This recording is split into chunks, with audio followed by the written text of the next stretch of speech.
All right. The note sheet I sent before, I think, ended at 10.2. I'll send out another copy. This one continues going, starting with 10.3. 10.3 is divided up in a few sections. It talks about data, and there's three different ways you can talk about data. You can talk about the shape of the data, you can talk about the center of the data, and then if you go onto page 9, you can talk about the spread of the data. So shape, center, and spread are the three ways that we're going to talk about it. Today, day one, we're only going to talk about shape. So if we were in school, I'd have you play a fun game of 2048. If you've never played, I recommend hopping on your computer. It's addicting, really addicting game. And I would take your scores and compile them. So unfortunately, can't do that. So I just made up a bunch of numbers here. I have 10 numbers here. And the first thing we're going to do is take our data and put it in order. So often your data will already be in order for you. Otherwise, you're going to put it in order from lowest to smallest. So I got 1, 2. After 2, I'm seeing a 12. I started out doing good. 12, 25, 30. Oh, no, 26 I meant to say. 26 comes first, and then 30. So 26, and then 30, 31, 2 35s. 5, and a 90. And let's make sure I have 10 of them. 1, 2, 3, 4, 5, 6, 7, 8, 9, 10. Yeah, got 10 of them. All right, the first statistic we're going to talk about is the box and whiskers plot. You've drawn them before. I say to draw it in pencil. I actually have a pen. It's up to you. We are going to probably end up erasing part of it, so we'll see in just a little bit. All right, the first thing you have to find is what's called a 5-number summary. So these are the 5 numbers that you need to find. The minimum, hopefully that's an easy one to find. Find the smallest number, which is a 1. Find the maximum, which would be 90. The median would be the middle number. So in this case, there's 10 numbers. We got 1, 2, 3, 4, 5. We're going to draw a line. And if you notice, your median doesn't always have to be an actual number in the set. So here there's 5 on the left and 5 on the right. In this case, we're going to take the average of those middle 2 numbers, add them up, and divide by 2, and we should get 28. So 28 is going to be our median. Now what we're going to do is find what's called your lower quartile, or the first quartile. That's also labeled as Q1. That's shorthand. And what that is, that's a median of your bottom half of your data. So there's 1, 2, 3, 4, 5 data points. This time, the median, there's an odd number of numbers, so 12 is the middle number. Notice there's 2 on the left and 2 on the right. So 12 is going to be my Q1. Your upper quartile, 1, 2, 3, 4, 5, is going to be this number right here, 35. So we have our 5-number summary. This right here, this one I didn't write it down, I should have, is sometimes called your Q3, or your upper quartile. If you see the word quartile, think quarter. And what we just did is we just divided our data points into 4 equal sections of data. So if you take out the numbers, here's your Q1, here's your Q2, or your median, and here's your Q3. There's 2 points, 2 points, 2 data points, and 2 data points. We have 4 equal sections of data. So we took it and chopped it into quarters. Now to draw your box and whiskers plot, all we need down here is just a number line. Make sure it fits everything from 1 to 90. So we'll count by tens. So we'll start with 0. We'll go 10, 20, 30, 40, 50, 60, 70, 80, and 90. So count by tens. The height at which you draw it doesn't actually matter. So you can draw it close down to the line or up high. It doesn't matter. But here's what you do. You take your minimum, and you put a little dot there, so the minimum is going to be at 1. You take your maximum and you put a dot. That's at 90. You take your quartiles and you put lines. So at the 12, we're going to put a vertical line right here.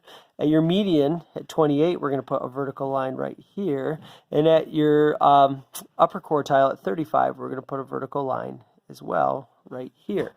Now, what you can see from this box and whiskers plot is you can see the shape of your data. Where are the most number of points concentrated? Well, like I said, we divided it into 4 equal sections on here. So line, space, space, and line. And it's easy to see that right in this section here is the highest concentration of points. All the data points in this section are really close together. So there's a clump of data right here. You can see that these data points are spread out. There's a big section right here. So you can see shape. Is most of the data, is it mostly centered around the middle? Is it really heavy on the ends? So just by looking at this data point, you can see, you know, that these two are kind of the same. Heavy clump in here and then big spread out here. So you can see the shape of your data. We're going to come back to this picture in just a sec. On the other side, there's something called the interquartile range. So we're going to call it an IQR. The interquartile range is just this, is how wide is this box? I want to know, this is 50% of your data points right in here. 50% of your data lies in this range right here. You got the fringe data points, the high ones over here, and low guys over here, but most or half of your data lies right in the middle, and I want to know, what is that middle 50% of data telling me? The way that you find an IQR is you just go Q3 minus Q1. You just take your third quartile and you subtract your first quartile. And I have these numbers handy, 35 to 12. So I'm going to go 35 minus 12 and get 23. So my IQR is going to be 23. That tells you the middle 50% of your data, how spread out is it? Is there a big cluster of points in the middle? Well, you'd have a small IQR. Is the middle spread out and your whole data set probably spread out? Well, then you'd have a larger IQR. So that right there can tell you a little bit more about the middle 50% of your data. The last thing we want to know in regards to a box and whiskers plot is there an outlier? Is there a guy that's just really out of whack? You know, the example I used is, let's say we're trying to find the average income of a neighborhood, and I tell you the average income for this neighborhood is $400,000. Like, well, that's a rich neighborhood. You know, if they're making an annual income of $400,000. Well, if I told you there was a billionaire in that neighborhood, well, then you say, oh, well, that kind of changes things, because we know that really big numbers can affect the average. Well, we want to know now, is there an outlier? Is there a number that's so big or so small that it really doesn't represent the data well? So the first thing that you're going to do is find the IQR. Find IQR, and in this case, we already did it. We found it to be 23. Make sure I'll double check before I go through the whole process and get it wrong. Got it. Yep, 23. The next thing you're going to do is you're going to extend your middle quartile. So what you're going to do is multiply by 1.5. We're going to take that and we're going to extend it 25%, half the data to the right and half the data to the left. And that should represent 100% of your data. So we're going to go in here, 23 times 1.5, and get 34.5. Okay, this number is going to be, we're gonna call this our test number. Okay, I'm going to take that test number and I'm going to add the test number to Q3 and subtract it from Q1.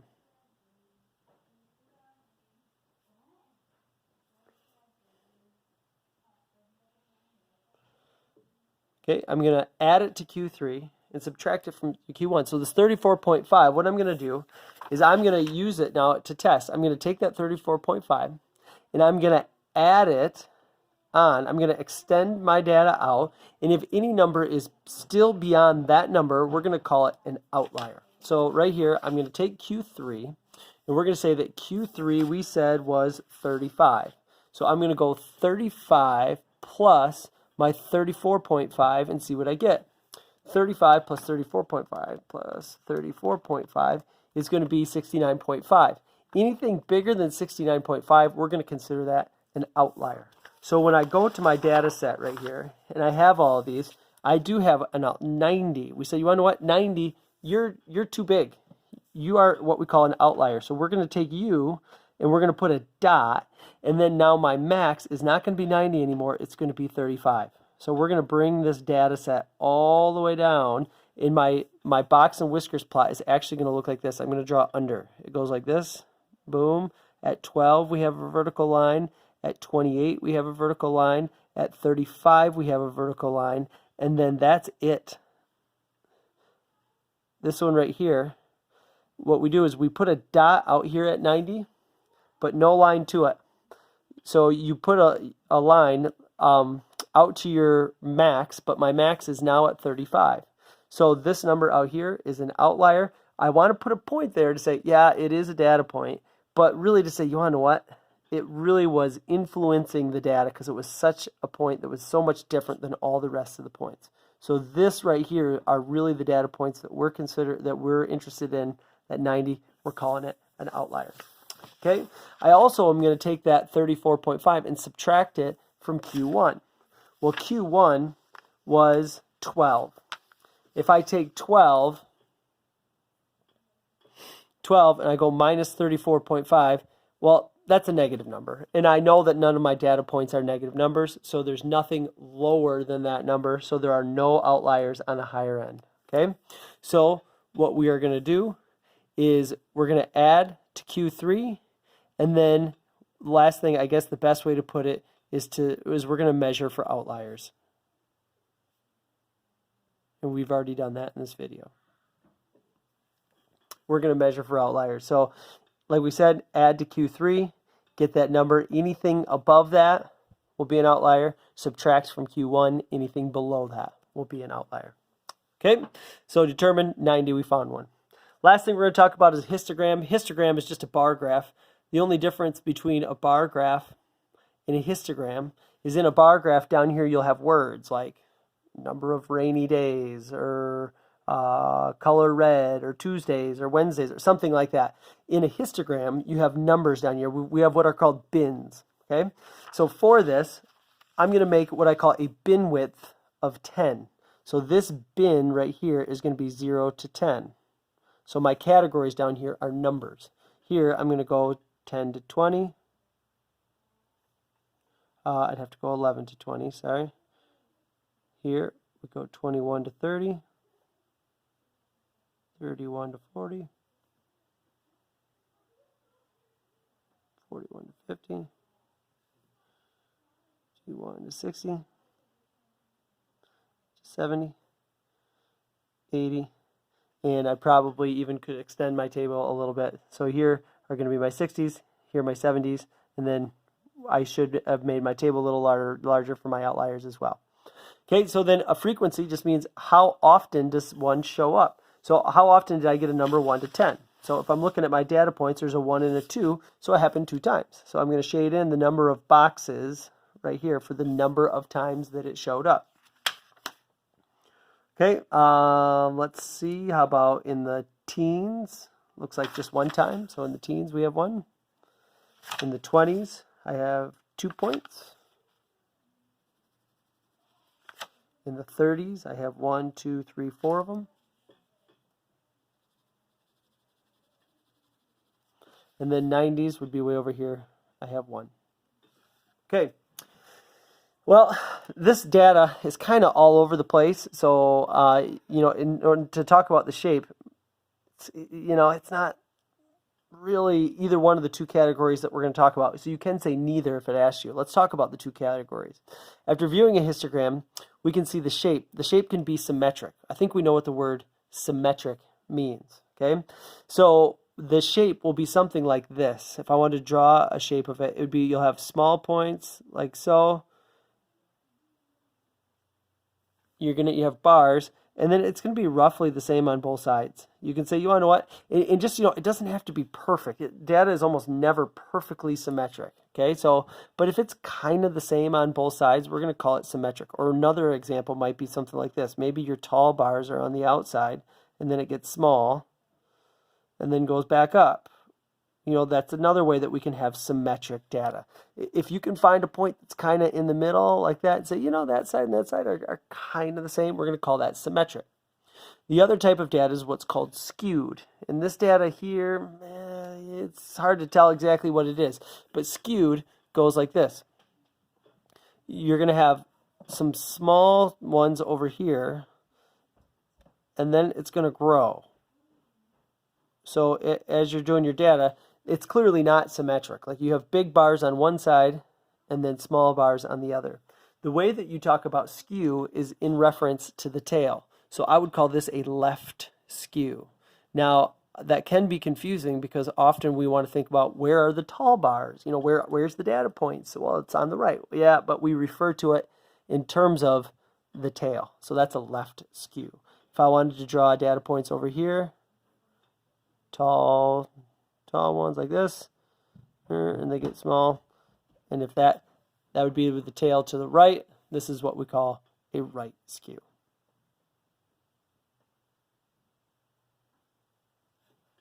All right, that's it for shape. In the next days, we'll talk about center, and then after that, spread.